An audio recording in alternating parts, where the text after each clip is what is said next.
Well, welcome, and a very warm welcome to Balakrishnan Rajagopal. We are really excited to have him come speak. Last semester, Mark and I am doing a presentation on women and water and sanitation security. Came across actually the reading that we had indicated would be suggested for today from Promise to Performance about ecological sanitation and women and manual scavenging in India.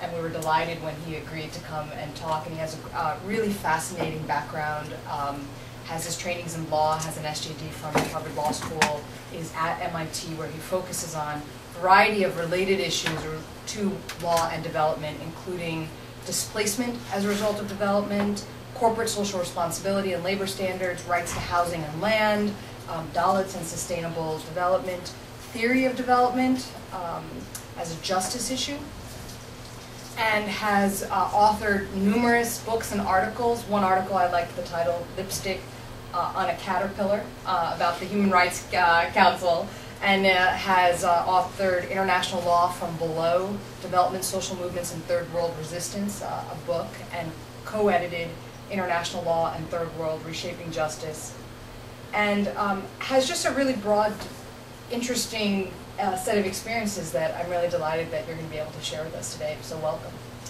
Thank you, Sharmila. Thank you for inviting me. Just in terms of disclosure, the title Lipstick on a Caterpillar is actually not something I made up. It's Ambassador Bolton, who was ambassador to the UN during Bush administration, who called the entire UN reform as that. So took it from him. This program is very interesting, Kennedy School, focusing on right to water and sanitation, and the question of whether to use a rights framework to think about some of the issues that are of foundational importance to the poor around the world, which are, of course, access to water and sanitation, is something that I've been thinking about for a long period of time. But before we proceed anymore, my good friend Steve is here. So. Hi, sorry. Steve, do you want to just just introduce ourselves? So. We just went around and introduced.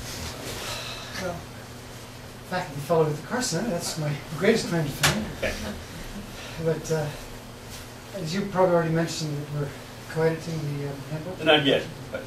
So that's one way in which this particular project and things that I'm working on dovetail is the Edward Elgard series of research handbooks on different subjects. We're doing human rights and development.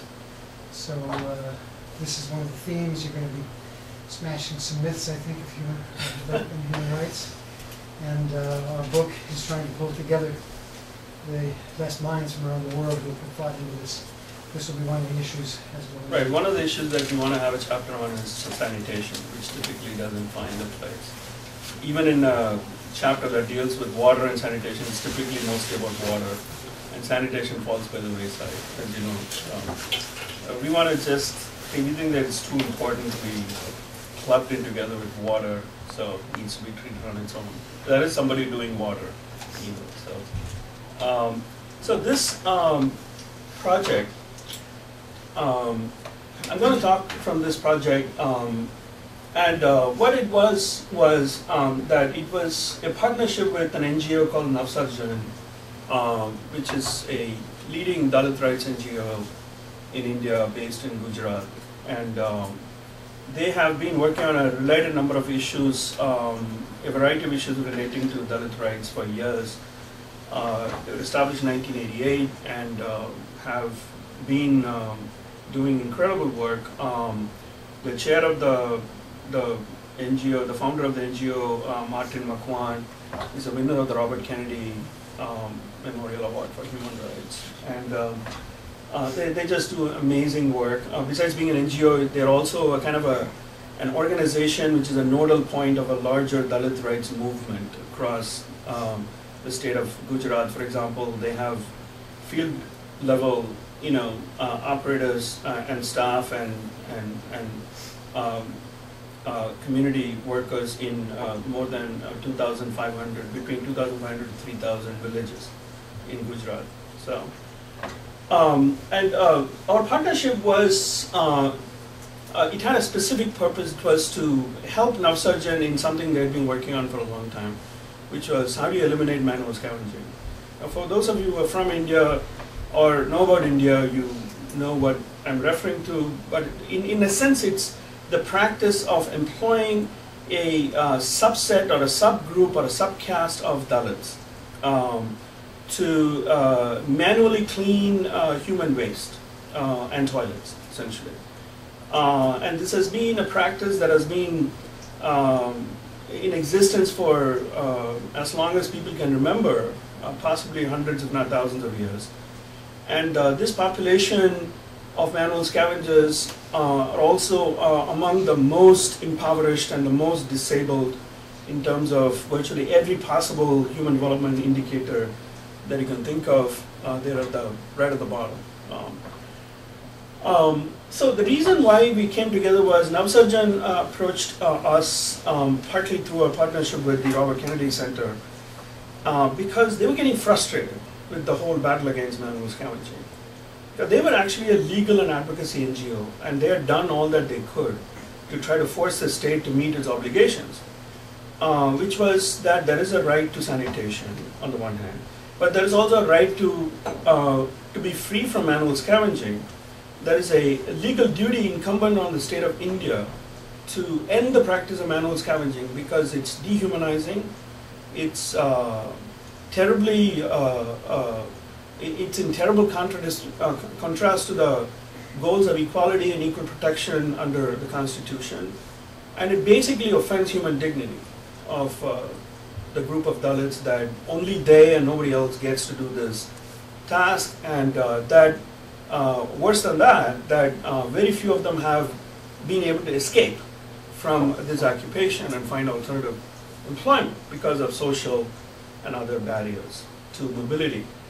So they came to us and said, we need some other way of doing it, because we have the laws, we've gotten the courts to issue orders, and we've used public interest litigation to get all kinds of judicial rulings, including a historic ruling in Gujarat by the Gujarat High Court that ordered the state of Gujarat to take steps to end the practice of manual scavenging. But it's not, being done on the ground. There's a big gap between the law on the books and the reality on the ground. The law is very pretty on the books, but the reality is very ugly on the ground. So what can we do about it?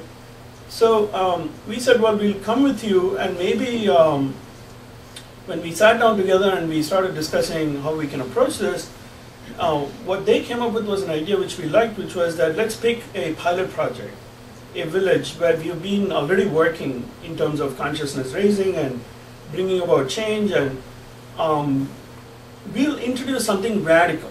Let's try to get rid of manual scavenging in this particular village. It had many components to it, which I will go into when I further explain this. But the idea was that let's take this, do it as a pilot project, and then it will be sort of the shining example that we can hold to the rest of the state and say, if it's possible here, it's possible elsewhere, so do it. The obligations under the law are already clear. It's a question of figuring out how to do it. And as we thought more about it, it became obvious to us that this was a very complex task. It had economic, social, technological, resource related and political dimensions. Addressing sanitation was not simply a question of going and building toilets. It was very obvious to us at that point. So the main issue there for Navsarjan was they were an advocacy and activist NGO that had mainly tried to rely on legal mobilization to bring about social change on a complicated topic like, Dalit rights and particularly eradication of manual scavenging, but they were facing some natural limits of the legal paradigm. Beyond the point, it can declare but not create reality. So what we did was over a period of about 2 years and plus, and still I would say the partnership is still continuing, but we are not in a collaboration project implementation phase at this point, though think that in the next year and a half, it might get revived. What we did was, through a variety of different things that we can do from the perspective of MIT as an academic institution, which is research and teaching and advocacy to a lesser extent, we offered our help to Navsarjan.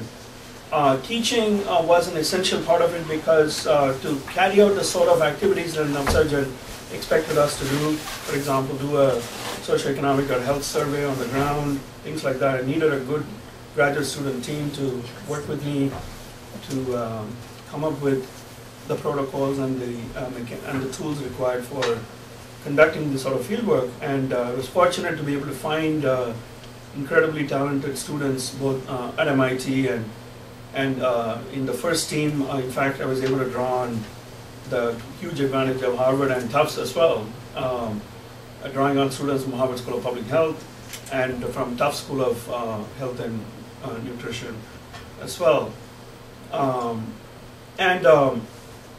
The work also, of course, resulted, because of the involvement of the students, in 2 courses at MIT, which in my department we call them practica. They're like field-based courses that have been made as compulsory for graduating master's students in my department. So every graduating student has to take one of them before the end of 2 years. And so this was offered as a model, an India practicum, which was phenomenal. And then, of course, advocacy. We really helped them in trying to use and leverage and name MIT's brand to push the idea of sanitation and of manual scavenging and of the reality of what's really the situation in the rural areas, even in a supposedly rich state like Gujarat, to the front of the agenda, both in meetings with state level and federal officials in India, in interviews with the India media, and also through a conference that we held at MIT and so on. So a little bit of background about the situation. Who are Dalits? Well, we all have sense that I think all of us have heard the word Dalits, but essentially Dalits are a very large number of people in India who are outside of the caste system in a formal sense. The caste system in India consists of the 4 dominant, the 4 castes that are in the Varnashrama Dharma, as it's called, and the 4 castes do not include the category of Dalits, who consist of a group of people who have been assigned the task of a variety of different manual labor, which are considered to be polluting or degrading, and will pollute those of the higher caste if they come into contact with it. So ritual pollution and the corollary of that, which is untouchability, where the barriers through which the boundary between the Dalits and the other castes has been maintained socially. And there are a lot of them, as you can see, 16% of the population of India.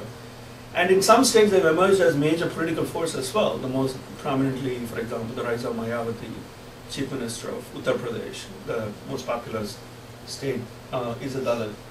Dalits have emerged as a major political force in recent years, but it's a paradox because on the one hand they're politically powerful, but on the other hand they are still in an extraordinarily disadvantaged situation from an economic and social point of view. The manual scavengers themselves are part of the group of Dalits, as I said. They're a small percentage of them, and the numbers are hotly disputed, partly because the state itself doesn't maintain the number of manual scavengers. The census doesn't take account of them, and India anyway doesn't do caste census after 1931 because supposedly that it will lead to more divisions within India. But that has also meant that we don't really know very often who we are counting, though we are very confident about those we have not counted and what they need. But the one thing that we should remember about manual scavengers is, as they are called, is that they are not just a rural phenomenon. They are both in urban and rural areas. They're needed for cleaning of human waste in all areas. but the way in which they are employed as laborers differs in terms of who employs them. For example, in urban areas, most of the manual scavengers are actually known as sanitation workers. They're actually employed as class 4 employees by the state, essentially by cities and by municipal corporations. They, in some cases, are formal employees. Other cases, they're contract employees who are being hired to work on a contract labor basis for municipal governments. If you go to Delhi, you can see even today, driving on the road, the manholes come off, and then you see people entering the manhole, often bare-bodied and trying to get, if a manhole is clogged inside, to unclog it and so on. And if you live in Delhi long enough, you'll also see the local newspaper stories about how, yesterday 2 sanitation workers died in a manhole and so on. These stories are quite common. The number and the concentration of manual scavengers has not gone down with increasing urbanization. Rather kind of maintained itself, but has manifested itself and transmuted into different forms, which is interesting. In Gujarat alone, there are about 50 to 60,000 manual scavengers. Now, one dimension that Sharmila mentioned that's important here is that if you ask who are these manual scavengers, an extraordinary high number of them are actually women. Between 80 to 85% of manual scavengers, particularly those that do not work as formal employees, class 4 employees in municipalities, are all women.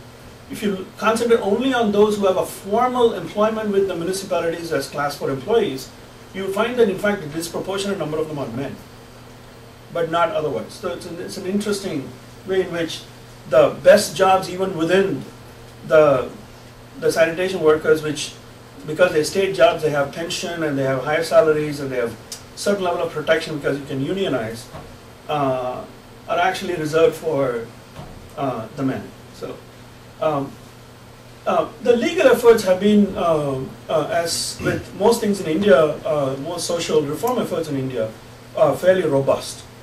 There is not much that we can teach India from a purely legal point of view, because, well, they've done it all. But they can do more, but clearly on paper there is a tremendous amount of work that's been done. The most significant among them, of course, you have to start with the Constitution, 1950, where Article 17 clearly outlaws, untouchability. And in 1955, this was expanded as the Untouchability, Criminalization of Untouchability Act. And then 1976, there was a Civil Rights Act that further pushed protection of Dalits. And then, specifically on manual scavengers, there was a law passed in 1993 that specifically banned the employment of manual scavengers, employment of Dalits as manual scavengers, and also banned the construction of what are known as dry latrines. Latrines that don't have a pour flush system, but rather require the assistance of an external agent to come and clean or remove the human waste, which is a quite common method of sanitation provision in many of the rural areas, even today. The court cases have been many, and as I mentioned, in the case of Gujarat, the significant victory came in the late 90s when Navsarjan filed a public interest litigation, getting a court order from the Gujarat High Court to order the government of Gujarat to eliminate manual scavenging, which still has not happened. Administrative efforts have been very impressive as well. In 1992, there was a nationwide financing effort to address the issue of manual scavenging. In 1993, the State Planning Commission declared that at the end of the 8th plan, there shall be no manual scavengers in India. Now we are in the 12th plan, because it's still continuing. I can just go on. There is a series of administrative measures that are being taken both at the central level and at the state level. Specific organizations have been established, such as, for example, the Safai Karmachari Nigam in Gujarat. Safai Karmacharis are the Gujarati term for manual scavengers. The Safai Karmachari Nigam is only one example of a series of administrative agencies that have been established with personnel, with budgets, with programs, and they've been given specific, very specific tasks, which is focus on this very identifiable specific population, and then figure out strategies to end this practice, right? And make sanitation, a non-caste-based practice in the state of India and the state of Gujarat, and they have not managed to do that so far. In terms of social values and public morality, there is no question that most people are actually not out there defending the practice. That's the odd thing about, manual scavenging. Why does it still persist? Of course, people might, offer defense of why is it that these people are still engaged in this practice. Often, one argument put forward is, well, they don't have any other occupation, you see, or they are not trained enough to be able to do other things. So as you know, it's a circular argument. The same arguments could have been made about people in slavery, for example. In their own protection, we shall keep them and continue to feed them. Of course, they'll be our slaves. But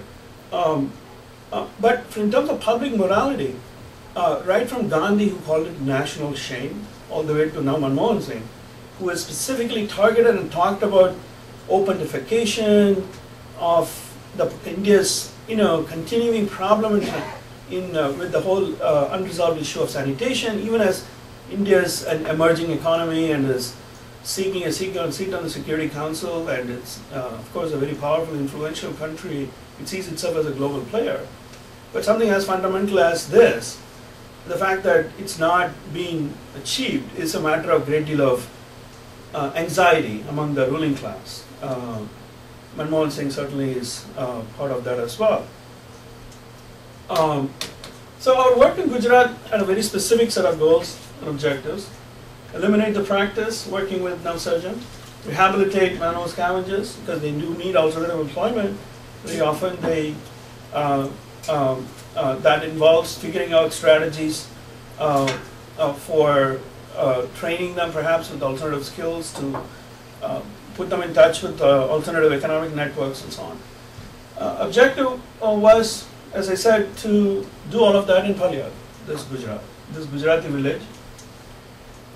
So these are some pictures of what the situation in Paliad was when we went there. This is a so-called latrine.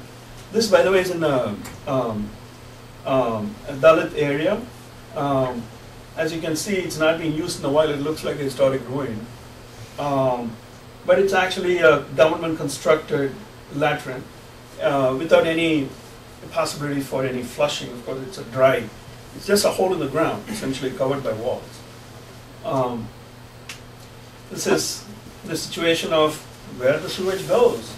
Mostly, Paliad has unpaved roads, but especially in the areas where Dalits live. It's a heavily segregated village, as most villages in India are. Residential segregation is a characteristic feature of Indian villages, especially for the Dalits, who are essentially relegated to the outer fringes of villages. And in the case of manual scavengers, they are relegated to the outer fringe of the outer fringe, where they are not, so that they won't come into contact with the other castes, or they don't try to come and draw water from a well that is used by others, or their children will not run into the children of other families and so on. And that sort of residential segregation was what we found in Paliad, for example. The infrastructure provision in the areas where the Dalits live, not to mention the areas where the manual scavengers live, look something like this. So here is a classic public latrine. If you ask, what has the government done? Well, the government will say, well, we have built latrines in the areas where Dalit people live too, so you're wrong to say that we don't care about Dalits. But this is one of the conditions of the publicly built latrine, without any water facility, without actually considering, basic engineering and geological principles. Latrines built in areas where Dalits live, and they become unusable within a very short period of time. And this is very common. So what we did in 2006, here's a summary. first we conducted an assessment of the population through a survey of a select number of households. It was a household survey of Dalit families on the one hand, and all the manual scavenging families. There were about 17 families of manual scavengers in the village of Palyad. And then a cross-section of non-Dalit caste households, including middle caste as well as upper caste. We wanted to understand how they are doing socioeconomically, and also from the perspective of public health, and also in terms of being able to have access to government services, or facing discrimination from government, or being able to enjoy the benefits of participating in economic and social life of the community. The survey and the survey results are laid out in the publication that you've seen, From Promise to Performance. And what we did as a consequence of that was to look at a number of different options for finding a solution to the problem of sanitation. The one thing became clear to us was that you could not resolve the problem of manual scavenging and the Dalits' condition in a village like Palyad without tackling the broader issue of sanitation.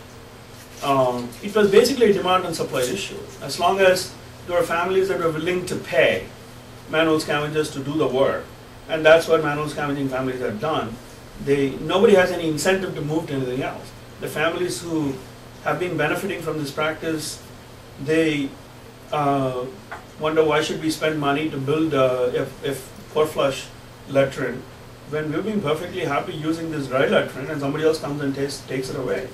Why should I invest 4, 5 or 6,000 rupees to build a latrine in my house? For the manual scavengers themselves, it's a painful choice because uncertainty awaits them. Whereas this is something that they have done. They know that this is something that, even though degrading as it is, it puts food on the table, and they would like to continue doing that, essentially. So the question of identifying what is an appropriate option for for the population of Palyad as a whole, what's actually an ideal or a suitable technological option was not an easy one.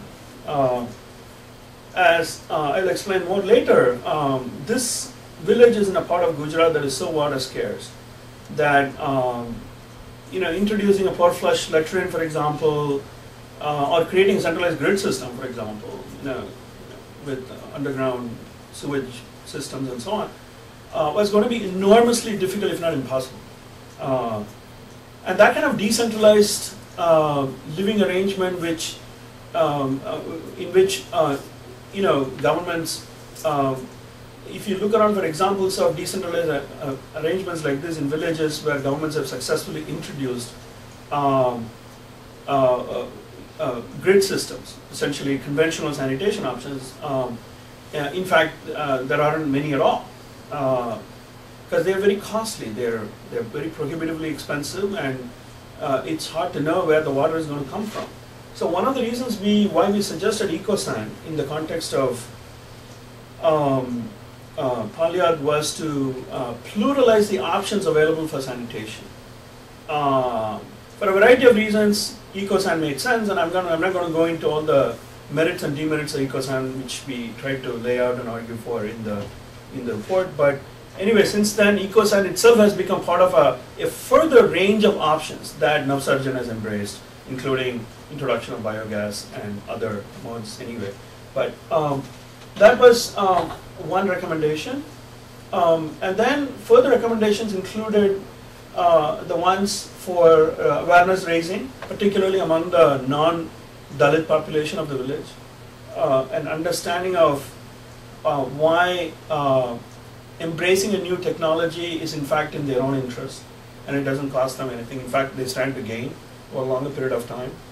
For example, in terms of the water bills that they were using and so on, or in terms of being able to use the compost that they would derive from EcoSan for some of their agricultural needs. Most of the upper caste families actually had landed property, agricultural property in which they were growing crops of various kinds. On the other hand, awareness raising also had to include some exposure to the social and moral costs of maintaining a population such as the Dalits and the manual scavengers in performing the tasks that they were doing. There were also specific recommendations concerning institutional arrangements, what needed to be done on the ground in order to make this technology successful. Because what we found was that Navsarjan, while it is an extraordinarily capable NGO, was essentially an NGO that was excellent at advocacy and legal skills, but was not a service delivery NGO, or was not something that had the capacity to deliver sanitation on the ground. For that, they needed to partner with others or find ways of overcoming that. And then finally, there were a set of recommendations and action plans that were put into force for opening up new opportunities from an economic point of view. For those members of the manual scavenging families, the 17 families that I said, those who wanted to explore other options, other jobs, had to be assisted in some way. So one of the things that, one of the ways in which we proposed assisting them was finding, when we went there, we found that the women folk who were part of this community were extraordinarily successful in weaving traditional carpets. They're more like rugs, but these rugs are used by them in their own household. I was sitting on one of them, and one of my students actually happened to notice that. And she was so impressed with it, she kept on asking me, where can we get something like this? It's so pretty. And I said, I have no idea, ask them. And so when she asked them, she found out that they were making it at home. And of course nobody would buy this sort of thing from them because it's polluted. Who wants to buy, a rug from a manual scavenging family?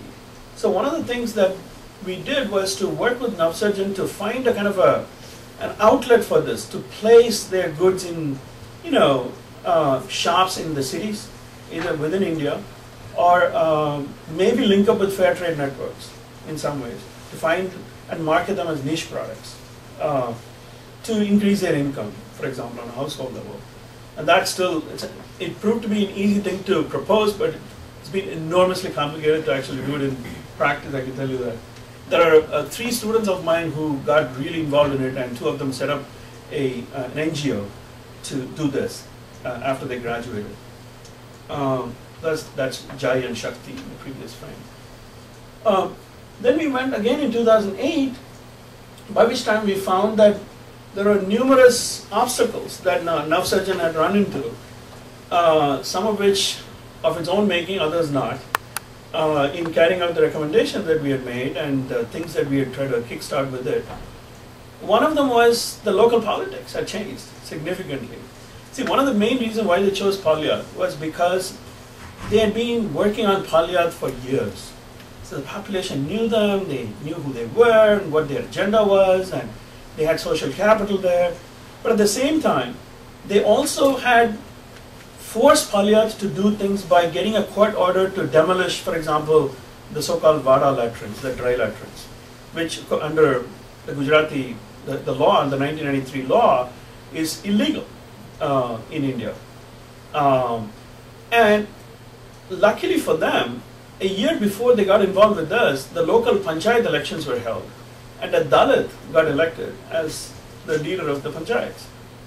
And that opened a door politically to get the panchayat on your side as you're doing it. See, panchayats actually have substantial amount of access to funds, particularly for carrying out sewerage projects and things like that. They get funds from the state governments, and there are specific projects like the Total Sanitation Initiative and so on, which is funded by UNICEF, that provides access to local governments for funds. And if you have a friendly head of government, you're likely to have far better chance of realizing your goals.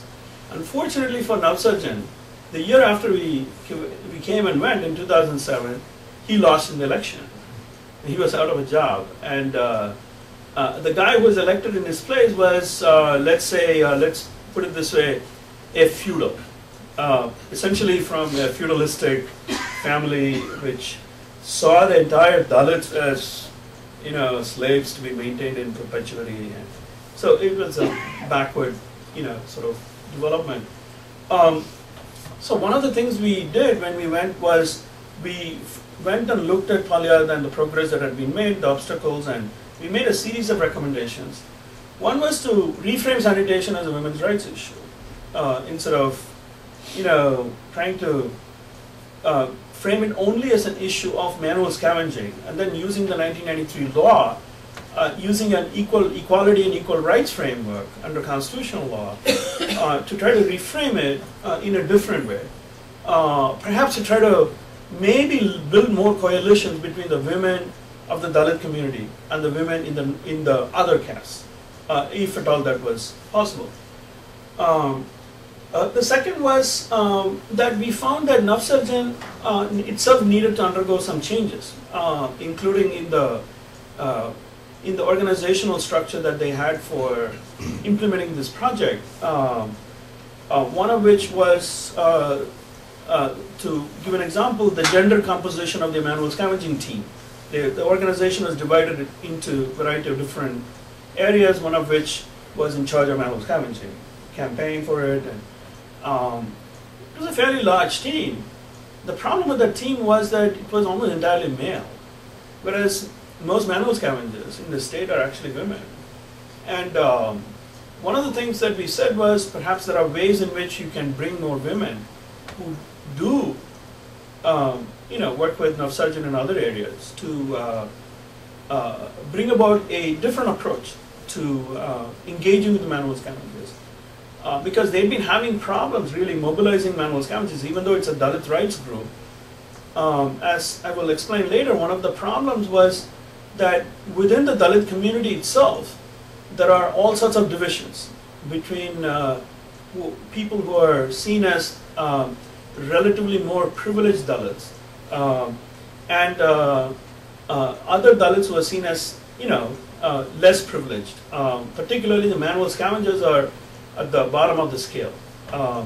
The other Dalits themselves, for example, very often won't allow their daughters and sons to get married with children of manual scavengers and so on. So there is discrimination within the Dalit community, which Navsarjan is totally aware of and has worked on it for years, but was finding it difficult to mobilize. It's one thing to recognize this as a problem, but it's another thing to actually make organizational changes that reflect that. We also made a number of other recommendations. The chief among them was that we encourage them to partner with other organizations. We found that, for example, there were certain state organizations. There's a state agency called WASMO, which is essentially in charge of water and sanitation in Gujarat, which has a robust water program, but has a weak sanitation program. But still, it's a state agency vested with this responsibility. And Navsarjan and WASMO had not even met over the years. Part of the reason was, of course, the problem was on the part of the state, that its methodology doesn't consist of working with civil society, especially with groups who do have roots on the ground. That's a classic problem in all state-run projects in India. It's a very top-down approach to project management and implementation. The second problem, though, comes from Navsarjan itself, because it's a human rights and advocacy NGO, and which is still caught up in this framework of seeing the state as an enemy, essentially. And the purpose of their efforts is to try to name and shame the state into doing things that it thinks the state has a responsibility for doing in the first place. As to working with the state, well, that's a little bit more complicated. So let me go to the next one just to show you these couple of other slides. This was a model toilet that was actually built on the campus of Navsarjan, outside of Ahmedabad. these are some of my students who are trying to build a plexiglass model of the toilet design. So we had to figure out a design that would work because there are a number of sociological issues into design. To give one example, there is the issue of water usage. It's one thing to say that, you know, EcoSan doesn't need water, but it's only in the sense that, you know, it doesn't use water for flushing. But people in India use water for washing, no paper use. And therefore you need to figure out some way in which that water would not get into the same chamber where the human waste accumulates, because the whole idea of composting is that you don't actually allow water to come in, because then the bacterial content will go up and you won't be able to create compost out of it. So you have to figure out some way in which this can be done separately and still maintain aesthetically and from a public health point of view an acceptable design, right? So we had some ideas about that, and the students were building this model in plexiglass, because no matter how much we explained, we found that they couldn't understand it in the abstract. They meaning even the staff of Navsurgeon. So one day I just said, guys, this is not working. We got to be able to see it and feel it. So here is a challenge. I know we are here only for 2 weeks, but can you build a plexiglass model? We'll get the materials and we'll just build it. We've got the design on paper. And then they were able to do it. They were able to do it in like 4 days. This model worked out so beautifully because we were able to take this model with us to public meetings. Like there were 2 special panchayat meetings of Palia that were convened just to discuss this issue of sanitation and public health provisioning and this model. And the fact that we were able to bring the model and explain to the population was extraordinarily, made our task extraordinarily easier. So this is a meeting, for example, a panchayat meeting, where we have, we are showing the model, and people have a chance to ask questions, touch it and feel it, and look what it can do, and they can imagine themselves, using it in some way. Of course, it won't be. We assure them that we're not saying that you should have a toilet that's made of plexiglass, because of course it won't be transparent. Don't worry, love privacy and so on. So this is actually the squatting plate that my student is actually showing to explain to what happens. Of course, it provided a huge amount of moments of mirth, as you can imagine. This is another picture of our interviews with some of the Dalit women about employment issues. So what were some of the challenges? Just to sum up in this whole experience was, one was just the incredibly pervasive nature of caste. It just pervades everything, from behavior relating to the individual use of toilets, to the question of whether or not we can meet with particular officials along with the members of the manual scavenging community. Then we would be told, you can come in but not them. But we'd say, but we were talking about it, we wanted them to be able to have a meeting with you so we can. No, not in our house, not in anybody else's house for that matter. So it was extremely hard to organize meetings, face-to-face meetings, for example. Caste was everywhere, in every possible way. And that, of course, was the foundation for this whole project. The reason why it's so extraordinarily hard, why there is so much open defecation in India, why it's so hard to convince people to change their sanitation habit, has to do with the fact that it's rooted in the caste system, sanitation. And without tackling the caste system, you cannot solve India's sanitation problem. That became obvious to us. The second issue is concerning water scarcity. Rural areas like rural Gujarat, where it doesn't rain at all for a long periods of time, and there is no greater water provisioning there, alternative water provisioning. Groundwater table has dropped significantly already. There are serious problems in using traditional methods of providing sanitation coverage. People simply don't have the water. And the governments simply don't have the ability to supply that water. They can't pipe it in from anywhere. They can't do it by giving you subsidies because there is no provider. The market, open market price for water is too expensive. There's no way Palyat can have a water tanker come in just for sanitation. It's just not possible. They're having water tankers come in for drinking. They won't be able to pay for sanitation. So the issue of the centralized grid system of sanitation that we rely on in cities is of course extraordinarily technological invention that has made all of our lives so much easier because we can, as we know, flush and forget. But that system is extraordinarily resource intensive and it's extremely expensive. And in a large, disparate, widely spread out country like India with large rural populations in pockets, if India is serious about tackling sanitation, it's got to think outside the box of the grid. Otherwise, it's not going to be able to solve it.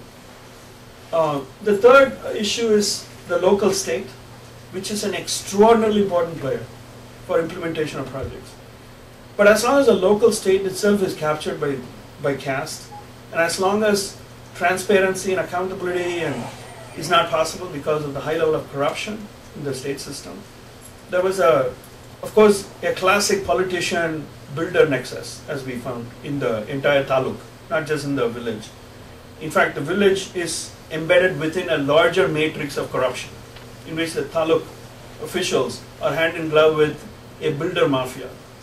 Right. So if you want the villagers had already gotten approval for building public toilets. Of course, they had not done anything with it because they were trying to find the best possible deal with the builder who would give them the maximum possible, way to skim off the profits or percentage. And in turn, of course, build shoddy toilets that crumble literally after a few years. In fact, a similar public intervention in the case of water had already happened in Palyat. The local government had hired, this builder to build so-called public bathhouses. Of course, they were bathhouses only in name because they were just walls with a few pipes. But the pipes are never connected to a water source anywhere. And the walls were already crumbling after a year. So you can imagine. And the floors were never laid, by the way. So the fourth issue is, as I said already, as I've alluded to, the problems of division within the Dalit community, especially about manual scavengers. This is a very large problem, and it's one of the reasons why, despite the political rise of the Dalits at the country level, the issue of manual scavenging is simply not treated as an important issue even by the Dalits. The Dalit community simply doesn't take manual scavengers, which are their own subpopulation, seriously. So the idea that there could be a political sort of way out of this sanitation dilemma because of the rise of Dalits as political groups, I'm very dubious about that. The fifth issue is the lack of real options for Dalits in terms of labor mobility, which is very hard to explain if unless you go and see how this works. It's essentially an issue of people being unable to find any other employment because of, say, your name, or people being able to identify you as somebody who comes from a particular region by your accent. In Gujarat, the accent can tell you where you're coming from. It's very hard to escape this trap. And compounded by the fact that if you also don't have the requisite skills for getting any other job, such as working in a mechanic, as a mechanic, or as a driver or tailor or whatever, you just can't make it. So one of the things that Navsarjan does is that it has a separate division that does the sole job of providing training and economic training opportunities, including vocational training opportunities for Dalit youth, which is very successfully done by Navsarjan.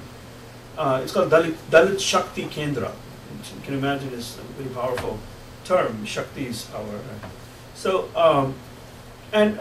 some of the manual scavenging families that we worked with in Palyat have been able to take advantage of these opportunities. And they have gone through the training program and they have been successfully placed in other employments.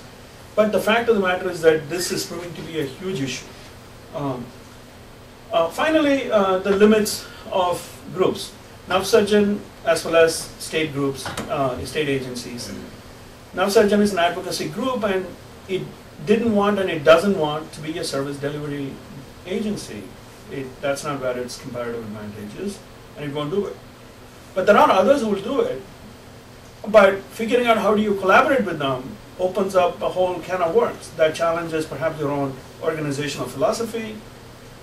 It challenges, the modalities of cost and burden sharing between groups. So these are issues for which there is no solution in theory. This has got to be worked out in practice. But I think we did have some impact. So I think here are some interesting things that came out of it. Not everything is bad story. One is that I think the idea of building the EcoSan unit in Palyad, we also built a unit in Palyad, not just on the campus of Navsarjan. It has served as a demonstration unit because people are curious, they come and look at it, and some even use it. And the idea is to try to encourage this sort of slow social learning. The social learning component, as social scientists would tell you, is a huge part of bringing about organizational change and societal change. And I'm glad to say that Navsarjan has taken this as you can see point 4 to create greater awareness, and they took this EcoSan model and they built one in each district in Gujarat. It serves as a demonstration piece, so people can come and ask, well, what is this thing? And then you get to explain the logic behind it and why it's so important to think outside the box for resolving the sanitation challenge in Gujarat. So it serves that function. Then there are, I think we did have some impact in finding alternative employment, as I said, in linking up the families with the retraining programs, both in Navsarjan but also with 2 other NGOs operating in Gujarat, including one of them being Seva, which many of you will know. The third issue, I think, which has really helped Navsarjan is when we really worked with them to make the case that this should be reframed as a gender issue. And they've taken it seriously, and it's had some significant campaign implications for them. And they've been able to raise the profile of this as a gender issue from a state to a national level now. In national conversations about sanitation, this is constantly brought up now. So to me, it's actually an important way in which the resignification of this could serve a progressive function in people at least who are seriously interested in finding out solutions to the sanitation challenge. Navsarjan has also used the EcoSan approach in its own schools. It runs a series of primary schools for kids, which are totally integrated. Specifically, the curriculum is based on an anti-casteist, very progressive education for kids of different castes that can work together. But the school is specifically intended for those Dalit children who, for a variety of reasons, cannot go to a school because it's too far away, or that there are social barriers for you to attend the school because other kids or families might taunt you and you drop out of school. Dropout rates for Dalits, especially manual scavenging kids, is among the highest in India. So the schools are specifically built in order to give an opportunity for these children to be educated. And EcoSan is specifically used as a model in these schools. And finally, the linkages that Navsarjan didn't know existed, I think, are perhaps greater thanks to the collaboration that we did. I'm going to skip this neither rights nor development part because it's too much theory, and I don't like theory that much anymore. So this is a final slide that kind of shows our team, step 12. Oh, sorry. Yeah. It's a very multinational team, as you can see. For more information, the report of the 2008 visit is also available if you are interested. I'd be glad to talk about some of these issues if people are interested, but Essentially, I want to close by saying that what became obvious when we when we engaged in this project was that there were limitations to approaching the issue of sanitation as simply one more development issue like education or food security or rural development or anything else. There were certain limitations to engaging in sanitation in that way. But there were also limits to engaging in sanitation from a purely from a rights perspective in the way in which Navsarjan had been dealing with, mainly because of the limitations of the legal paradigm. The idea of getting the state to carry out its obligation by naming and shaming is a strategy that has value at certain stages, but it runs up against its own limits at some point. And especially when you move from the phase of getting the courts and the legal decision makers to recognize a right to actually implementing it, then you run up against some natural limits. So, anyway. Great. I think that was an excellent talk, and I think we have about a little over 20 minutes for some conversation. Let me just first ask you a question, then we'll open it up to the audience. So, I think you hit on one of what I think is the key challenges, which is... But the more we had conversation, the more it became slowly obvious to us that for a variety of reasons, pursuing an approach that is ecumenical, let's put it that way, about the technology and the project delivery part of it when it comes to sanitation is not something that governments want to do. Because governments like a standard model prototype, they take it, then they can implement it across 5,000 locations. Because there's a program and they've created the project for it and they've delegated a big agency to come in and then be subcontracted to go and do this thing. And if they were to take on eco-sanitation, for example, eco-san, Gujarat government declares with the stroke of a pen that every village shall have eco-san toilets in every household. Well, every household, at least in rural areas, because what will urban people do with compost, they don't know what to do. But though you could have a system even there, but assume that they actually come up with that kind of plan. It would run up against all sorts of issues. For one thing, the politician-builder nexus that I referred to, that has benefited politics as usual,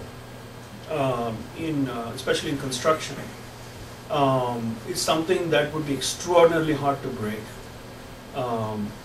The second thing is it would be seen probably as being more costly than doing a typical,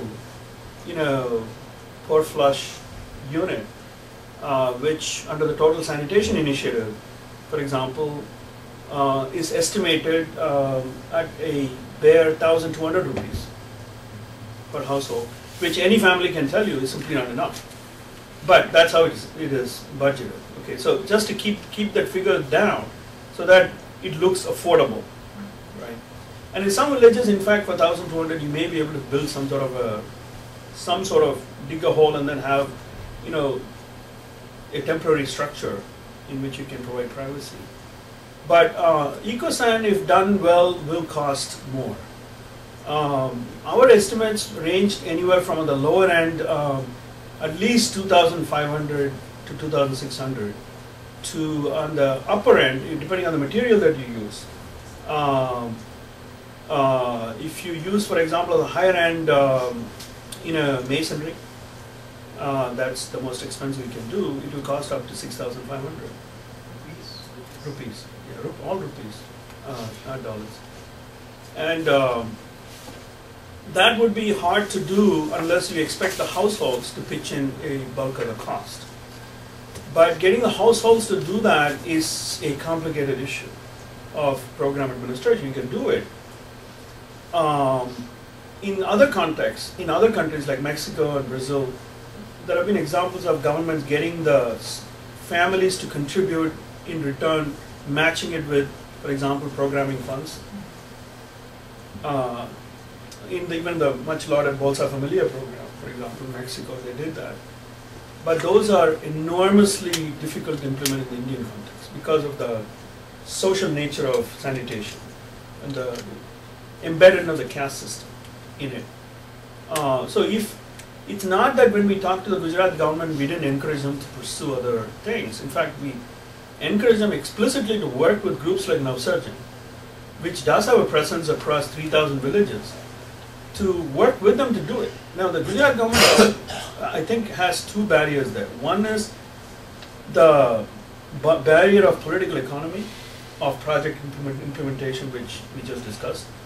The second is a barrier of politics, which has to do with partnering with a Dalit group. For a state agency, it could work out to be a complicated thing to do when your electoral constituency may not be drawn mainly from the Dalits. It's not a Dalit political party, BJP, far from it.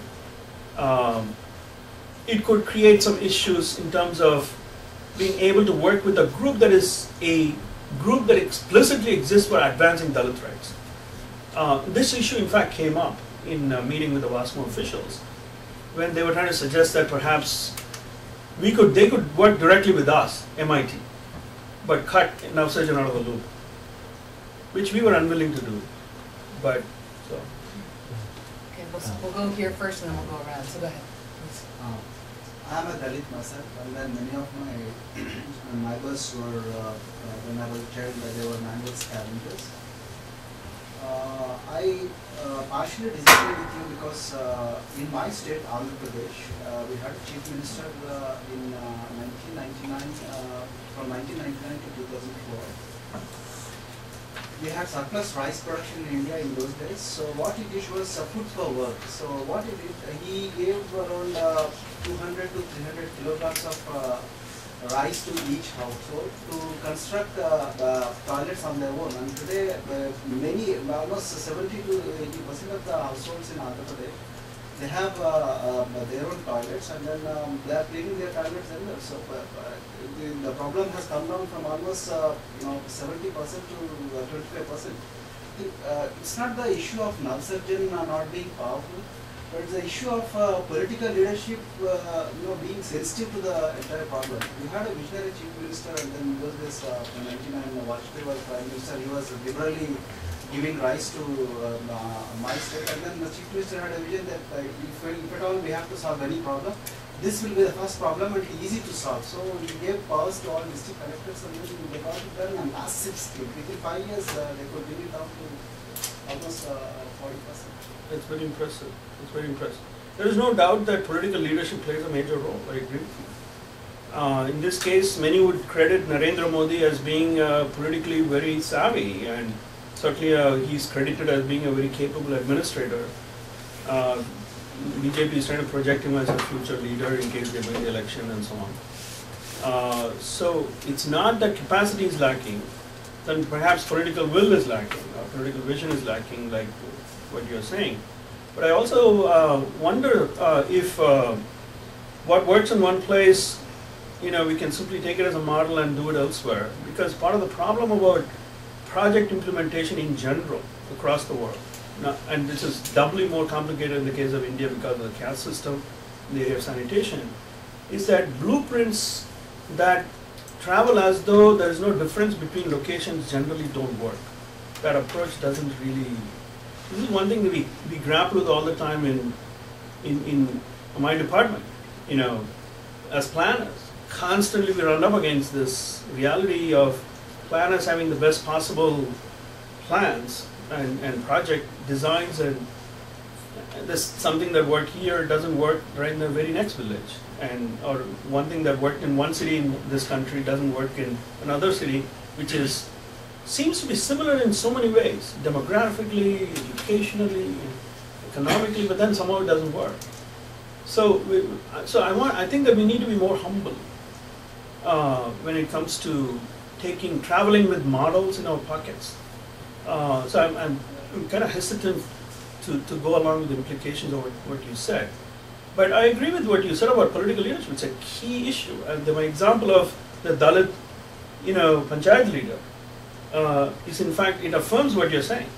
The reason why there was even any movement during that brief period on this issue in Paliyal was because there was reasonable leadership. The leadership lost its position, and then Navsarjan began to have all sorts of problems. So, he also. Okay, we'll jump around. Yeah. Question, Raj, about kind of following up on the particular aims of Navsarjan. I wonder if you'd care to put the approach of this organization into the context of Sulabh and other. I'm going to put it in a comparative context because Sulabh has the exact opposite strategy of trying to elide caste. Trying to what? Elide a caste and present the other dimensions of benefits as compared with, you mentioned that strategy shifting to gender as well. But what about the Sulabh movement? It's the largest NGO in India, so how would you assess their results as compared with Navsarjan? I haven't done a real full study, but I do know about Sulabh and what they do, and I've met with some of them, their leaders. I think what they do is very impressive from one perspective. In terms of scale, particularly, they've been able to do a lot more, especially because they're countrywide and trying to, adopt a more functional approach to the issue of sanitation. That's how I would describe their approach. It's a very functional approach that looks at sanitation, tries to cut away everything else that is external to the core of what they think sanitation is and try to deal with that. There are pluses and minuses to it. The plus is that, well, you've got the scale. You wouldn't be able to scale it if you contextualize sanitation, because you've got to really root it and grow with the problem and grapple with it as part of a local community, which Sulabh doesn't have to worry about because it's decontextualized the whole issue of sanitation. On the other hand, I think the disadvantages are also obvious. See, for Navsarjan, the issue, the basic root of the problem about sanitation is not lack of sanitation, though when we did our socioeconomic survey, we found that in addition to being the sanitation workers, the Dalits, particularly manual scavengers, are also the ones that actually lack sanitation themselves. We did a survey, we found that 100% of manual scavengers and Dalits actually had no access to sanitation at all. All of them using open defecation. There is no safe area at all for them to go, including access to public toilets. And we saw the pictures of some of those public toilets. So it's interesting. The sanitation issue has two dimensions, right? So one is the lack of access to sanitation, which is itself, disparate among different caste groups within India. The high caste groups have comparatively much better access to sanitation than the lower caste groups. The Dalits have almost non-existent access to sanitation. Even countrywide today, I think the statistics are between 10 to 12% of Dalits have access to sustainable sanitation. And that's an issue of horizontal inequality between groups that needs to be explained and responded to in policy terms. And the policy framework needs to respond to it in some way. But the other issue of sanitation is the involvement of the Dalits themselves as sanitation workers. Now, the way Navsarjan looks at sanitation, to them the root of the problem is not access to sanitation. The root of the problem is caste system. They want to take the caste system down, attack it in various possible ways, including by delegitimating it at the cultural level. So that strategy is somewhat different from the Sulabh strategy. Right? Sulabh thinks he can solve sanitation problem and deal with manual scavenging without dealing with the caste issue. Groups like Navsarjan think that both are interrelated and you've got to attack it from both sides, and In fact, they used to think that you can attack it only from one side, which is take down the caste system, sanitation will take care of itself. But it doesn't work that way either. As we found out, that's the reason why they came to MIT and said, hey, if you've done what we can from the legal point of view, can we go further? Yeah, there's a new startup in India which correctly realized that millions of Indians would like extra free cell phone minutes. So it offers these minutes if they comply with certain recommendations about sanitation. And it seems to me that model, if the government supported it, could work across multiple states and villages. And the question I have is, there's a nonprofit in India which first introduces sanitation in a region into the schools, teaches the young students about the importance of sanitation, Right. and then to ask them to tell the adults they know what they've learned. Right. But that works in urban schools where they get the Right. most impact. Do you think that could work in rural India? I think so too. I think so. I think this is actually very important. To me, I see what Navsarjan is doing on an issue like consciousness raising and trying to get people to think outside of the casteist mindset as when they are very young, as Right. young as possible, before they acquire all the wrong social values. You know, that's to me an extraordinarily important thing. If there are startup groups and NGOs that are trying to do the same thing, I think it's wonderful. It's the scale of the problem is so large that there is a more of a need for groups like that, you know, in the Indian context. But in the rural areas, I think it's a little bit more challenging. For one thing, because the existence of the caste system in the urban areas is not openly acknowledged and celebrated almost, whereas in the rural areas, for example, in the schools in Palia, caste is basically, caste enters you, when you enter the classroom, caste enters the classroom with you. It accompanies you. It's a halo over your head. You don't see it, but it's there and all around you. And it could affect everything you do during the day. From where you sit in the class, you may not get to sit at the front of the class, but at the back of the class. In the case if you're a manual scavenging kid, you may in fact get to sit only outside the class. You may not be able to use any of the facilities in the school if you're a manual scavenging kid. You may be taunted all the time about how smelly you are the whole day. You may eventually not receive any sort of extra assistance from a teacher. This coming from families where your parents are unable to teach you themselves because, first of all, they are working from morning to evening, and secondly, they lack the formal school training to be able to provide you with support in homework and things like that. In this kind of situation, it's almost a certainty that in the absence of greater effort by both the government and the society, these kids are going to drop out. And these kids, when they drop out, will go and accompany their mothers when they go for their job every day. Because that's what they do. When we did the survey, we also found that children of the manual scavenging families accompany their mothers when they go to do their job. When they do that, all sorts of terrible things happen. One is that they psychologically, they internalize the idea that this is your occupation. That lays the basis for them to become manual scavengers of the next generation, while not maybe in Gujarat, maybe not in the village. They may aspire to become class 4 employees in the city, but eventually it will be the same job, jumping into muck. Okay. The other thing that that is remarkable about this is that they also are exposed to the most terrible pathogens that you can imagine on a day-to-day basis. And children who are already weakened and in a difficult health environment because of lack of enough nutrition and a lack of enough medical care, the incidence of diseases and death accompanying Dalit families, mortality rates, for example, we found were exceptionally higher among the Dalit households. So these are key issues to literally the human survival of these people.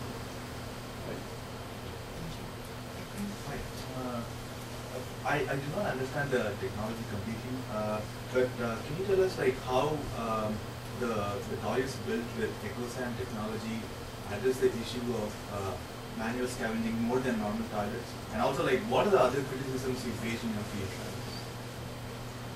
Well, the manual Can I add scavenging. to that? Because that was going to be my questions too. Did you hit any resistance to the EcoSan toilet concept? Yes, certainly. For one thing, the main resistance actually initially came from the manual scavengers themselves. Because, well, their approach was that, if you introduce this and people don't rely on us to clean their households, it will affect our livelihood, which is a very legitimate concern. And of course, we had to work with them to show that this is not a blunt approach of coming and replacing all toilets with one technology and then you're left in the lurch. This will work only if it's part of a larger package of changes which involves you and your family members being given extra economic opportunities and retraining and being able to assist it in finding alternative employment. The second level of resistance actually came from the government, the local government, which resisted the idea of household level sanitation. Because the typical approach to sanitation in villages, especially of the size of Palyad in India, is public sanitation. This is a village of about 15,000 people.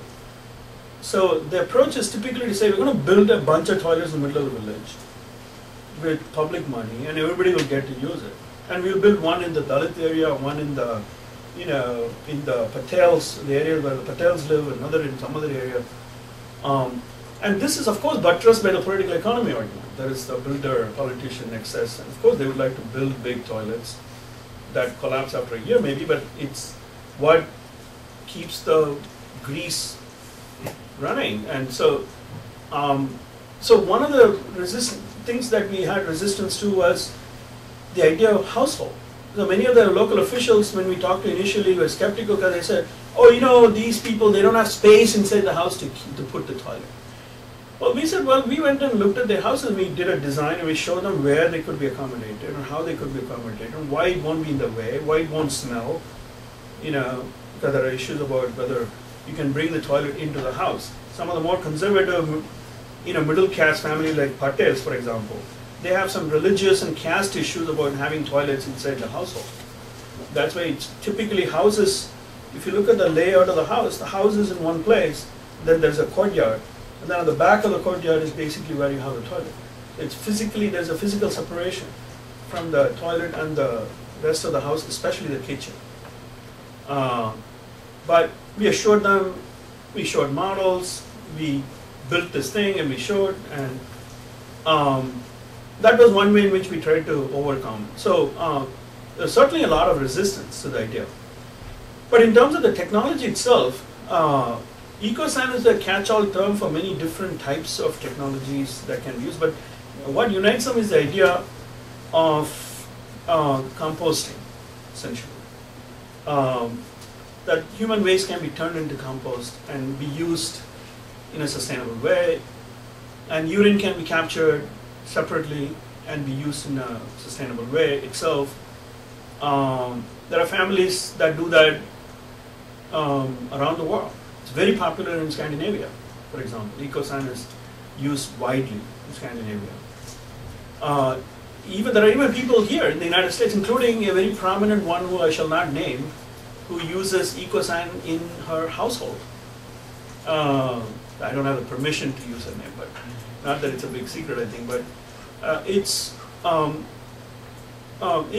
a useful device for those who have some sort of land to work on and are able to grow either a crop or something on it, and they're able to use the waste that they derive from the toilet to grow these plants. The technology itself is very simple. If you don't use water at all, like in Scandinavia, you don't use water at all. So the human waste is covered with sawdust typically, or other, biodegradable material. So which you drop in and cover it, and essentially the waste accumulates in a chamber which after say 6 to 8 months in the Indian context, because that's all the time it takes in the heat, the pathogens get killed very quickly, and you get compost very quickly actually in India, in Gujarat. But in Scandinavia, I imagine it will take a year and a half, 2 years, given the weather. Then you take the compost out when it's shifted to a different chamber. Either you can use a rake to shift it. Periodically, you can rake it so that it's in the other chamber where you can open and take. You don't actually come into contact with the raw, waste on the other side of the chamber. Some models use a double chamber. In fact, the diagram that we did, the design that we did was a double chamber unit, where you use this squat type unit and it goes into one chamber, and then when that chamber is full, you just leave it there and you open the other chamber. And after 6 months, you open the other chamber, take the compost out, and then this chamber will be full, so you keep going back and forth between the chambers. We also designed another model for this conundrum of who will rake it, when raking came up. Because the whole idea is you don't come into contact with the human waste. Even if it involves raking through a little hole with a hoe, somebody has got to physically do it, and I could assure them, my team, that a Patel woman is never going to do that. Never. For that one task, she will hire the manual scavenger to come and do it. One of the designs, I said, figure out some way in which this waste can be handled without, shifted without being touched. So we tossed around some ideas, and the one idea that we came up with was a rotating drum.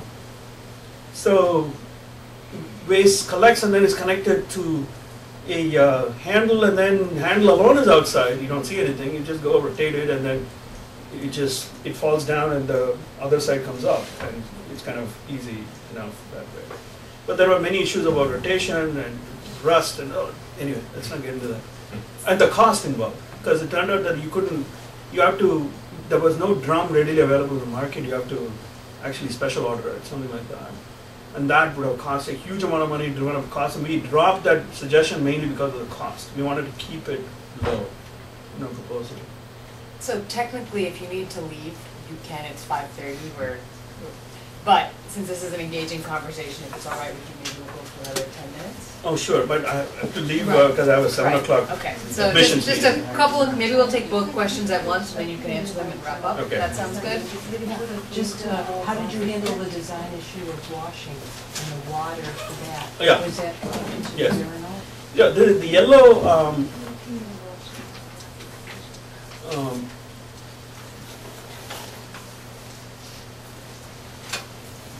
I will show you this. See this yellow squatting pan? The squatting pan itself is not our design. It's actually used by many in the market. We could buy it. In fact, we took it from here as a model. I'm sorry. We actually borrowed it from another NGO which is also working on this in Madhya Pradesh, and they were working with Navsajan. So the design is very simple because the feces falls through the middle, through the big hole. Your urine goes through the hole in the front, right? Oh, sorry, yeah. That's the fecal hole. That's a urine hole right there. And then you kind of, because in India, people squat on the toilet. There was the sense of how will squatting people wash themselves without water sliding into the same hole. So the idea was for them to move back,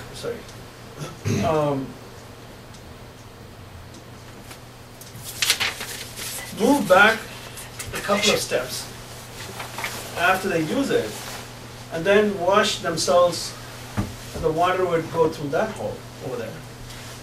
That water runs off as wastewater connected to a different pipe, which in turn gets filtered out. There is a natural filtering mechanism using sand that we were going to use. And then the water comes out, and then we'll have a bunch of trees and other things planted around the unit, which the water would be able to, irrigate. And then the urine would be captured by another pipe. But there are no shortcuts. It'll fill up in a drum, and somebody will have to physically take the drum and deal with it, empty it, and so on at some point. good idea. Last question.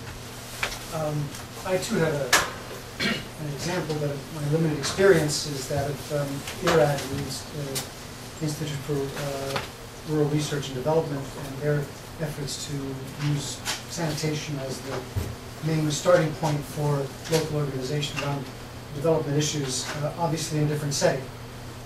So my first question is whether that experience is at all relevant as one tries to define culturally, contextually sensitive approaches to dealing with this issue.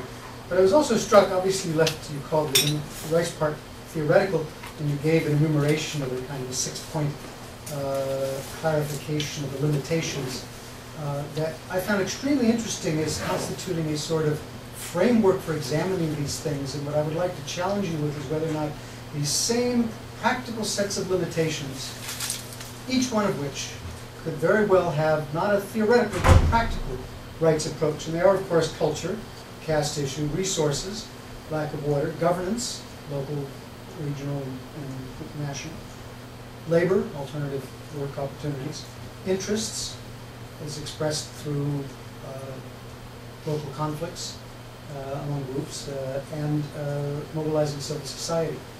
Now, all 6 of these, first of all, I think these 6 constitute a really fascinating model for approaching local development on all types of issues, not just sanitation. And secondly, each of these has rights implications. Think so? Absolutely, absolutely. On the IRRD, I have to go understand more about what they do. And well, the main point, the reason I thought it was interesting was Ajay Panda is the kind of advocate who walked me through that. He does human rights and local litigation type mobilization work, but it was built sort of on a conscientization model in which the local population met to discuss the issues, essentially these 6 issues, and how they're going to deal with them and how they're going to overcome the obstacles. Now, I don't think you had a big Dalit population there at all. The caste issue was probably not as great, so the cultural issues were of a different nature. The gender issues were also probably easier to overcome in that community as I saw it, because I saw some very strong women exercising strong forces. But it was interesting in that model that it was dealing with local mobilization and empowerment of the local community. And of course they had to confront the corrupt power structures as well, which exists probably not on the same scale in Gujarat, but they exist nevertheless. So they have to confront corrupt practices and that sort of thing. Right, right. No, on what you said about the 6 points, you're right. I mean, in fact, in my other more theoretical writings on rights, in fact, I have what is known as a critically friendly relationship with the idea of the rights framework. As any honest friend should, I'm probably much more critical of the rights framework because I think it's a terribly important and useful thing to have. But it's just put to all sorts of wrong uses, and there's too many problems with the way in which it has been conceptualized and deployed. And one of my more ambitious theoretical goals is try to reorient the idea of rights around a different set of priorities using different conceptual categories, and we can go into all of that. But the 6 themes that you identified that I lay out here, in fact, are very common, not just to the idea of the field of right to sanitation, but to the field of virtually any human right, particularly economic and social rights. They are central challenges, the problems of governance and the issues of resources. They're all central to them, and it's one thing to discuss them in theory, but this sort of gives a more concrete, specific set of examples through which these theoretical categories come to life on the ground. And one of the reasons I remain skeptical of just a pure, Human Rights Watch centered approach to thinking about rights as legal advocacy, though my good friends in Human Rights Watch would disagree that that's what they do these days, What we saw as being necessary for dealing with the complicated problem like sanitation boiled down to some central issues, some of which are more obvious than others, but here four things that I said. One is it's excessive legal and state centrism, depending on the state to deliver the goods when the state itself has been part of the problem in creating it. The inability to work with the state that comes from a confrontational attitude with the state on the part of the rights advocates and so on. But other things come from more micro-level project level realities of how rights hit the ground. What do rights look like when they hit the ground? And it turns out that at least in the area of socioeconomic domains like sanitation, when they hit the ground, they become like this. You know, when they hit the ground, they become as rationalistic as the economic framework of development, for one thing. So there are no tools on the ground to specifically administer a project in a rights-oriented way, and at least not in the mainstream way. The alternative approach that we were trying to put forward with the EcoSan approach was trying to suggest how to do rights implementation in a way that avoids a rationalistic reproduction of development. How to avoid rights from becoming development on the ground. How to maintain the integrity of the rights framework as it hits the ground. The other issues have to do with horizontal inequality and the patterns of domination. The rights framework, for all its symbolic power and its ability to enlist the support of powerful institutional actors like courts, are unable to deal with structural inequality, such as the one that is supported and defended with the caste system. And finally, the narrowness of the category of rights is that it's very good in articulating and dealing with vertical inequality issues, but when horizontal inequality calls for a response that goes beyond dealing with fixing your right to, say, to be free from an odious occupation because you're a manual scavenger, but if that involves you being able to get another job, or if it involves you being able to escape the profession of manual scavenging because there are alternatives to it, the rights framework cannot deal with those issues. Development, in some sense, could, but I have a set of issues about why development by itself is problematic as well. Just very briefly, the development framework in the end also depends on either the state or the market, both of which have not worked for Dalits.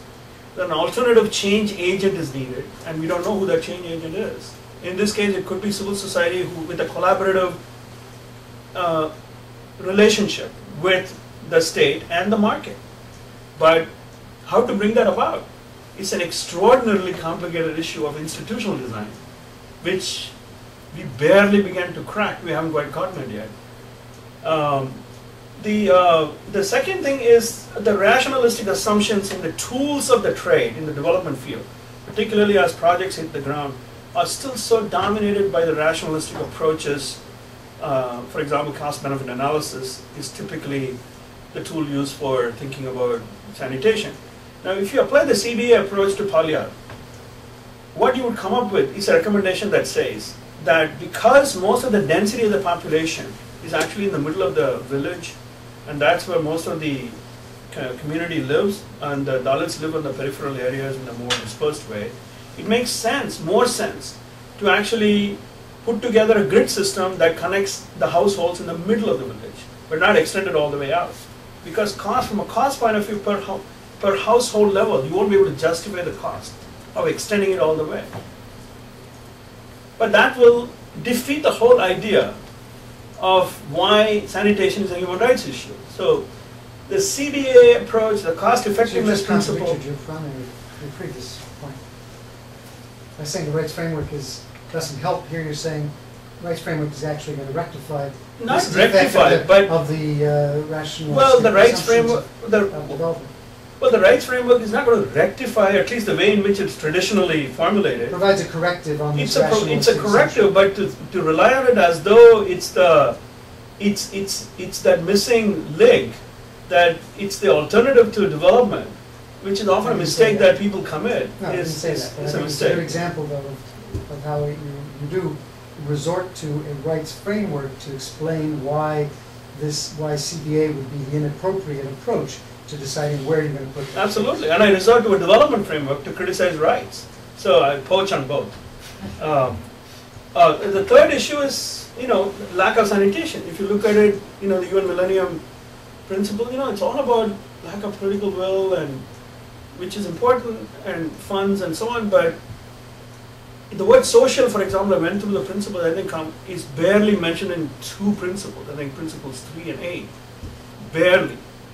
The social context might be important for sanitation. Well, it's not there. And then finally, the sectoralization, which people working in the field of development are well aware of. The people who work on water and sanitation don't talk to the ones who, may be working on, sustainability, or they may not talk to others who are working on issues of labor retraining and employment, and it's simply no conversation. Even WASMO had never had a meeting with the Safai Karmachari Nigam. Both are state agencies, right?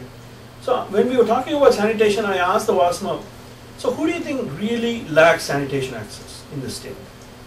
And then he was talking about how rural areas are really badly off, and in the rural areas, the poorest households, especially SCSTs, the scheduled castes and scheduled tribes as they're called, and the Dalits, are the ones who lack access to sanitation. I said, wow, that's really great, because that's exactly what we found in Balliad. In fact, what you're saying totally is right.